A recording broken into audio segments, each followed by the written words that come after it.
ফল করে কান্দনি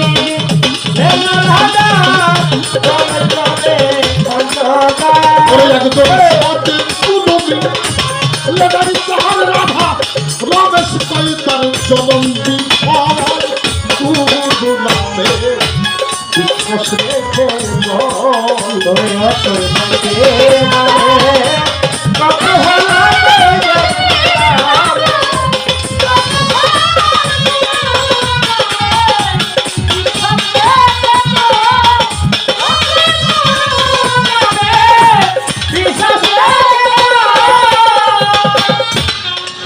এই গানটা যদি বোঝা হয় তাহলে গুরু বোঝা হবে, আর গুরু বোঝা হইলে গুরু ভাগে কত পায়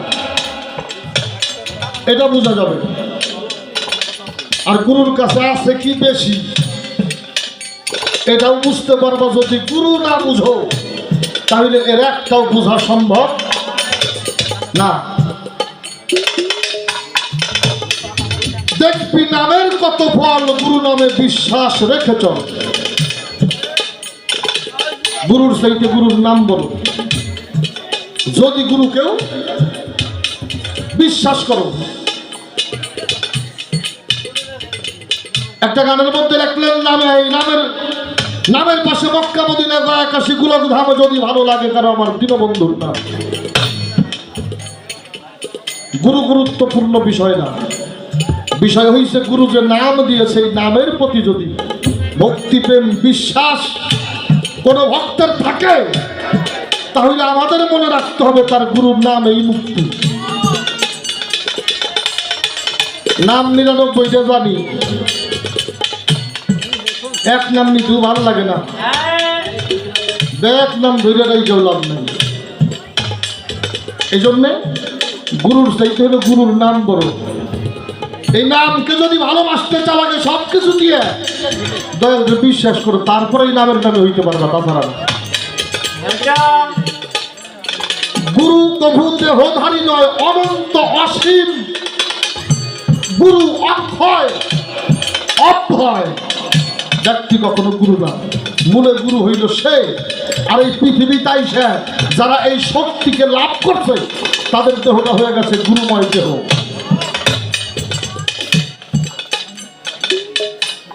সে তো পূর্ণচন্দ্র অখণ্ডময়,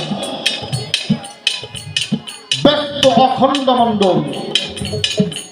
তুমি আর আমি তো জন্মাই, তোমার আমার কত হিসাব। যে গুরু তার কোনো হিসাব নাই, তার কোনো খণ্ড নাই। বুঝতেছি কিনা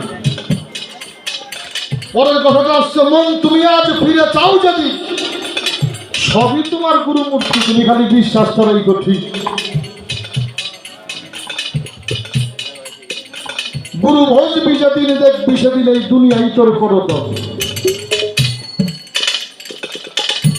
যদি বিশ্বাস থাকে তাহলে তুমি আল্লাহ ছাড়া কিছুই দেখতে পারবে না, যেদিকে তাকাবা সেই দিকে আল্লাহর চেহারা দেখবা।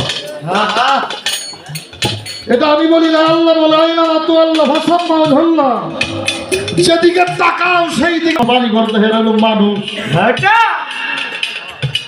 মানুষ আর কোন মানুষ? আমরা সেই মানুষ হইতে পারি নাই, আল্লাহ সেই মানুষ বানাইছে।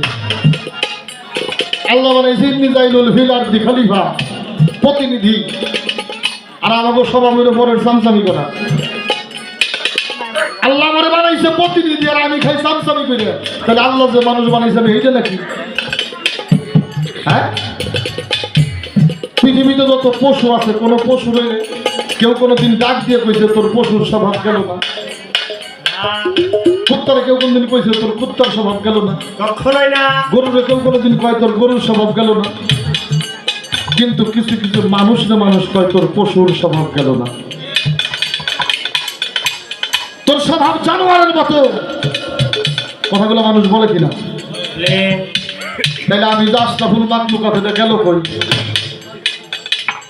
তাহলে আমার মনে হয় আল্লাহ যেই মানুষ করে আমারে পাঠাইছে আমি সেই মানুষ হইতে পারি নাই। এই জন্যই জালালউদ্দিন খাঁ সাহেব লেখছে, হাত পানিয়ে জন্ম নিলেই মানুষ বলে কয় না তারে মানুষ হইতে কয়জনে পারে।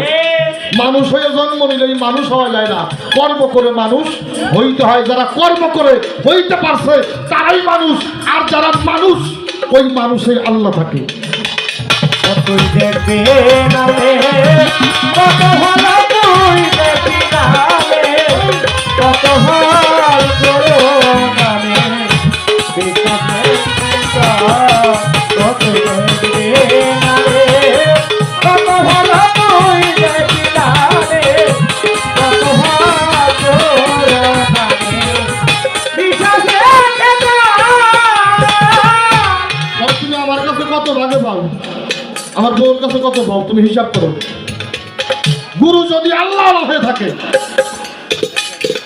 গুরু যদি আল্লাহ হয়ে থাকে, তাহলে আল্লাহ যা তোমার কাছে পায় সেই বিষয়গুলি যেন আল্লাহর দিক করা হয়, এই ইঙ্গিত করার জন্য একজন তোমার মুর্শিদ। ভাগে কত ভাগ করলি তো তুমি তোমারই পাইবে না বাবা। তোমার জন্মাইছে তোমার বাবা, তোমার দেহের মধ্যে তার আছে হইল চার, হাড় রকমনি মগজ। মায়ের গর্ভে স্থান নিছিলা, মায়ের গর্ভে তুমি জায়গা নিলা, মায়ের হইল চার। আর এটা যদি তোরা মনে করো আমাদের জন্য ভালো হয়েছিল, জীবনে পিন না ধরে। আর মনে রাখতে হবে আল্লাহ বলছে আমি যারা হেদায়েত দান করি সেই পাবে একজন মুর্শিদ। তাহলে আল্লাহ নিজে দয়া করে হেদায়েত করে আল্লাহর পক্ষের একজন মানুষ আমাদের পাঠাইছে, আর এই মানুষ